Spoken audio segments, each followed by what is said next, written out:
ప్రభువునందు నాకు అత్యంత ప్రియమైనటువంటి వారులారా, మన ప్రభువును రక్షకుడునైనటువంటి యేసుక్రీస్తు వారి యొక్క శుభనామంలో మీ అందరికీ నా హృదయపూర్వకమైన శుభములు, వందనములు తెలియజేస్తున్నాను.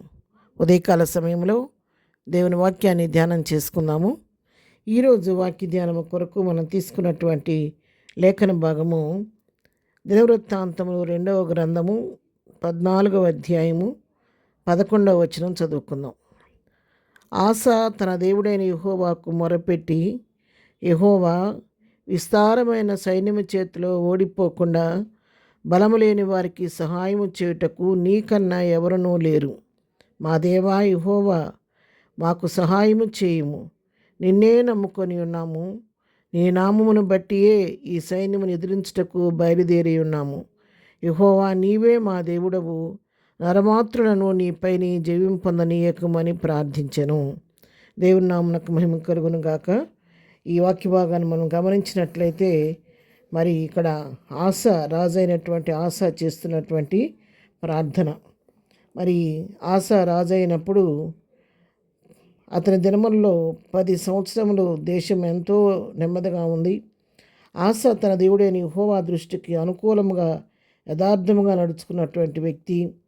అన్ని దేవతల బలిపీఠాలను పడగొట్టి ఉన్నత స్థలములను పాడు చేసిన ప్రతిమలను పగలగొట్టి దేవతా స్తంభాలను కొట్టివేయించి వారి పితరుల దేవుడైన యెహోవాను ఆశ్రయించినట్లుగా ధర్మశాస్త్ర విధులను మరి గైకొన్నట్లుగా క్రియలు జరిగించినట్లుగా యోధా వారికి ఆజ్ఞాపించి దేవునికి తగినట్టుగా జీవించినటువంటి వ్యక్తి. చెడుగులో పాపంలో జీవించకుండా పాపాన్ని ఖండించి దేవుని కొరకు నీతిగా నిలబడ్డటువంటి రాజు. ఆ సంవత్సరంలో ఆస పరిపాలన చేస్తున్నటువంటి ఆ సంవత్సరంలో రాజ్యం ఎంతో నెమ్మదిగా ఉందంట. అతనికి యుద్ధములనేవి లేకపోకుండా ప్రజలు ఎంతో నెమ్మదిగా ఉండారు. మరి ఆ ప్రాకారాల్లో దేవుడి నెమ్మదిని కలుగు చేశాడు. ఈ విధంగా ఎంతో క్షేమస్థితిని అనుభవిస్తూ ఆస ప్రభువుకు తగినట్లుగా జీవిస్తూ దేవుని చిత్త ప్రకారంగా జీవిస్తున్న సమయంలో మరి కూషీయుడైనటువంటి జరహు దండెత్తి 1000 సైన్యములు 300 రథములు కూర్చుకొని ఆసా మీదకు దండెత్తి వచ్చాడు. ఎప్పుడైతే ఈ జరహు దండెత్తి సైన్యంతో మరి ఆసా మీదకు వచ్చాడో, ఆసా మనుషుల యొద్ద కొడలేదు. తన యొక్క యుద్ధం కొరకు కావలసినటువంటి కాల్బలాన్ని సిద్ధం చేసుకోలేదు. కానీ ఆసా చేసినటువంటి పని ఏంటంటే దేవుని సన్నిధికి వెళ్ళి ప్రార్థన చేస్తున్నాడు.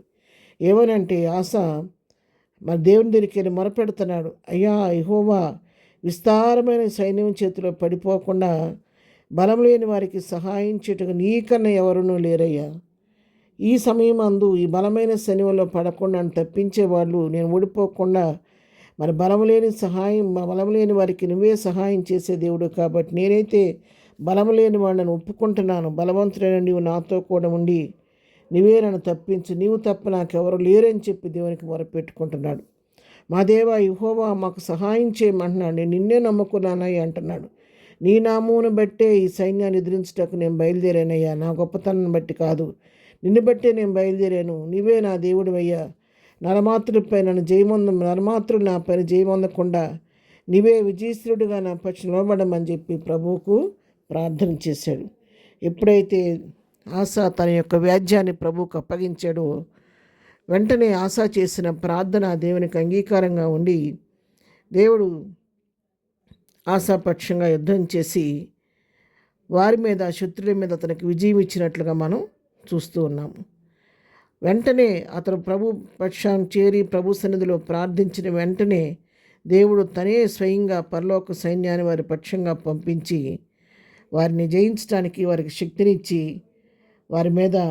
వారికి విజయం ఇచ్చాడు. విస్తారమైన కొలసము పంచుకోవడానికి వారికి సహాయం చేశాడు. ఉదయకాలం ఈ వాక్య భాగం మనం చదువుతుంటే మనం నేర్చుకోవాల్సిన సత్యం ఏంటంటే, మన జీవితంలో ఎన్నో రకాల పోరాటాలు, శత్రువు అనేకసార్లు మన మీదకు దండెత్తి వస్తున్నప్పుడు రకరకాలుగా మనం కూడా చేయవలసింది ఏంటంటే, మనుషుల వైపు, లోకం వైపు, పరిస్థితుల వైపు చూడటం కాదు, కానీ సమస్తమును చేయటకు శక్తి కలిగిన దేవుని వైపు మనం చూస్తే అది నీకున్న సమస్య ఏదన్నా కావచ్చు. ఉదయకాలం వాక్యం వింటున్న మీతోనే ప్రభు మాట్లాడుతున్నాడు. ఏ సమస్య అయినా కావచ్చు, ప్రభువుని అడగండి. నీవు తప్ప నాకు వేరే దేవుడు లేడయ్యా, నువ్వే నా పక్షంగా ఉండి దీనిలో జయమని ప్రభువుకి మన సమస్యను అప్పగిస్తే నీ పక్షంగా నా పక్షంగా జోక్యం చేసుకొని మనకు జయమిచ్చే దేవుడే ఉన్నాడు.